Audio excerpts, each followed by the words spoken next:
Here I am in Mount Laurel, New Jersey. I've been visiting today with Richard Rothstein, and I'm having a lot of fun taking a look at the rugs. This one is very, very special. This is a very old Ningxia Chinese rug.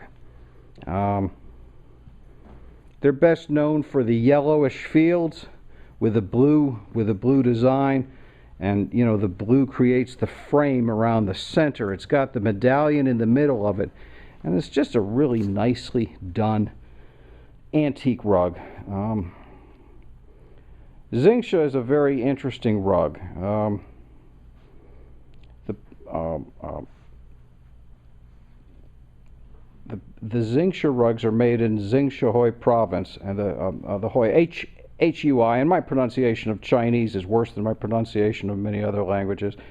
But the Hui people are actually secretly Persian. Now, this is going to sound really funny to some people, but what happened was early in the Manchu dynasty especially, they began to recruit or welcome immigrants across the Silk Route, Persians, Arabs, and Turks, and give them land and give them places to live. Land where they could settle. One of the main reasons why was that because carpet weaving has never been a major art form in China. It's relatively rare in China. It's usually done by foreigners. The Hui people are the only ones who speak Chinese, or at least we thought they spoke Chinese natively. But actually, recent literature has shown that the Hui people actually have a secret language called Hui speak, is what the linguists are calling it today. And Hui is actually heavily Persian. It's predominantly a Persian language that they only speak when they're amongst themselves. When they're dealing with other Chinese from out of their province or with foreigners, they speak Mandarin Chinese, a dialect of Mandarin Chinese. As soon as they leave, when they're by themselves, when they're in their villages or in their fields, when they're talking among family, then they speak to a heavily Persianate, well, it's a Persian language with heavy Chinese borrow words in it. Some Arabic, some Turk, but it makes me suspect the majority of the Hui people descend from Persians, because otherwise we'd see more Arabic and more Turkic words inside Hui speak. But what we end up with is a Persian people who were recruited by the Manchu dynasty. They settled in what's now the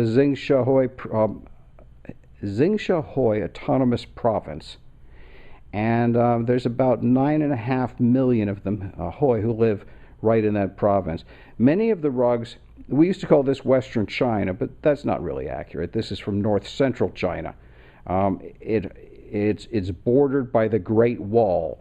Now, China's long extended past the Great Wall, but this is just on the outsides of the Great Wall in the north central of China, making this a very special rug.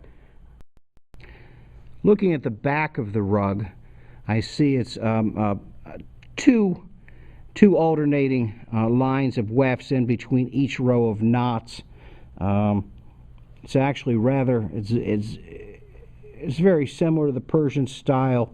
It's a cotton foundation. You know, one of the things is that I've heard people recently, now this one does not have the high ply counts that we see in some of these. Some fonts of misinformation on the internet are now saying that if it's got 4 plies in the warp, it's after 1850. Well, that's recycled old stuff from Murray Island. God bless him. I love Murray Island. He's one of the great scholars.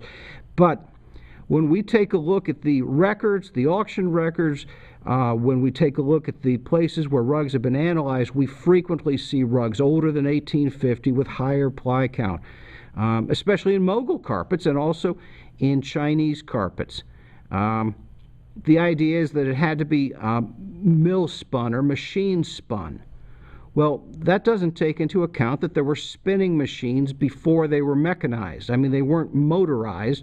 They were basically hand operated, but they still did it. So be careful of some of the things you hear on the internet. When you hear these absolute rules, you have to ask them, well, how many rugs did you look at? How well were they authenticated? How do you know these things? Having read Murray's book 15 years ago does not qualify you to speak on these matters, but yet they do. I think one of the things as we look at these rugs, we can see a rug that was made in the Chinese imperial style, very likely out of the imperial workshops. And these were groups of weavers who were working at the direction of designers. Many of these were for the court, not all for the imperial court, but for the regional courts, the provincial courts. We can see some wonderful rugs. Ningxia rugs normally date back into, it's not unusual to see, many of them we see circa 1700. We can see them older. We don't see a lot older. I suspect that sometime in the 1600s is when we start to see the major inflow of the Persian people into China that we know today as the Hui. That would match with the records, early Manchu dynasty. But we can see wonderful, wonderful rugs, which relatively little is understood today. Anyway, if you want to see this rug and you can't get into Mount Laurel, New Jersey, I suspect you, I would suggest that you get over to, sounds like a Chinese gong in the background. Oh, well, I guess that means I have to quit now. But you can see this rug at richardrothstein.com.